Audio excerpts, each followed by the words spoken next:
التاريخ المصري له 4 مصادر بيتكتب منها: الآثار المصرية القديمة، كتابات المؤرخين اليونان والرومان، الآثار المعاصرة للحضارة المصرية الآثار الأجنبية، والكتب السماوية. طيب الآثار المصرية زي إيه؟ زي التوابيت، زي الأواني الفخارية، لو واحد ماشي وداس على هرم هنعتبره أثر شغال يعني. بس أهم حاجة في كل ده هي القوائم أو الأحجار اللي بيبقى مكتوب عليها أسامي الملوك. زي إيه؟ زي قائمة باليرمو. قائمة باليرمو دي تعتبر أقدم وثيقة تاريخية بتتكلم عن التاريخ المصري، ودي موجودة دلوقتي في باليرمو، وفي أجزاء منها صغيرة موجودة في مصر، بس الأهم هو موجود في مدينة باليرمو.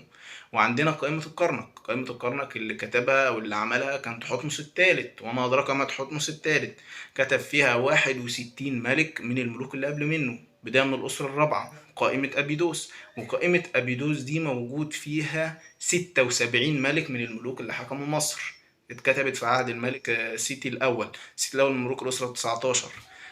بس طبعا تجاهلت ملوك الاضمحلال الأول والاضمحلال التاني والهكسوس، وتجاهلت ملوك العمارنة زي إخناتون وتوت عنخ آمون واللي ورا منهم، اعتبروهم ماروكين. وتجاهل حتشبسوت برضو لأن اعتبروها الشريكة في الحكم مع تحتمس التالت، اللي إن شاء الله هنتكلم عليه بعد كده. قائمة سقارة. قائمة سقارة ديت فيها 58 ملك من الملوك اللي حكموا مصر، اتكتبت في عهد رمسيس الثاني، وبرضه رمسيس الثاني لا يقل في قيمته وعظمته عن تحتمس الثالث، ومش هو فرعون الخروج.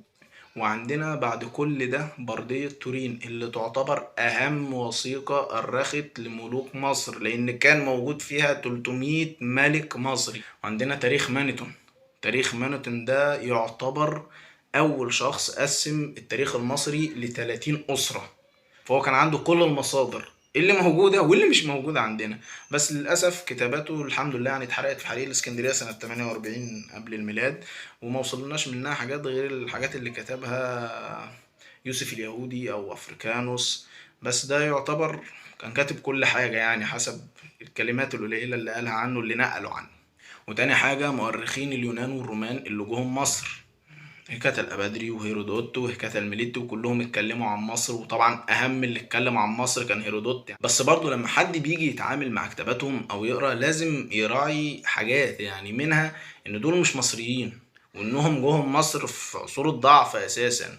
ده غير إن معظم الكتابات دي كانت موجهة للشعب عشان يقروها، فهو كان من مصلحته إنه يضيف الأساطير والحكايات اللي بتجذب الناس. ده غير إن معظمهم ما كانوش بيتكلموا اللغة المصرية أساسا. ده ما بيقللش من كتاباتهم، بس برضه لازم الواحد يراعي الدقة وهو بيتعامل مع الكتابات دي. تالت حاجة المصادر الأجنبية اللي عصرت الأحداث في مصر، زي الحضارة البابلية والأشورية والحيثيين، الحضارات اللي كانت معاصرة لينا يعني. رابع حاجة بقى الكتب السماوية، اللي هو القرآن الكريم وبعض النصوص من التوراة اللي بتتوافق مع القرآن الكريم. بعد ما جمعنا التاريخ من المصادر كلها، التاريخ بيتكتب ازاي؟ بيتكتب بثلاث طرق: تتبع حدث معين، تتبع شخص معين، تتبع فترة زمنية معينة. يعني تتبع شخص معين مثلا هنتتبع تحتمس الثالث، يبقى احنا هنجيبه من بدايته، من نشأته العسكرية والدينية الملكة حتشبسوت لحد ما مسك الحكم وسيطر على كل اللي حواليه، وهنجيب التفاصيل دي كلها في تحتمس الثالث. مات تحتمس الثالث خلاص الموضوع اللي احنا بنتكلم فيه خلص. تاني حاجة هنتبع فترة زمنية معينة، زي مثلا من 400 ل 300 قبل الميلاد، يبقى احنا هنتكلم عن اواخر ملوك مصر. وهنجيب عندنا الاسكندر الاكبر، وهنجيب برضو ملوك البطالمة اللي كانوا موجودين معاه. تالت حاجة بقى هي تتبع حدث معين، يعني مثلا احنا عايزين نتكلم عن خروج الهكسوس من مصر، يبقى احنا هنجيب سكننرع وكاموس وأحمس، هنتكلم عن حدث معين. انا ما قلتش تفاصيل خالص، انا بتكلم ببساطة في حاجات بسيطة جدا الواحد يكون عارف مصادر تاريخه ايه وبيكتبوا ازاي، بس مش اكتر.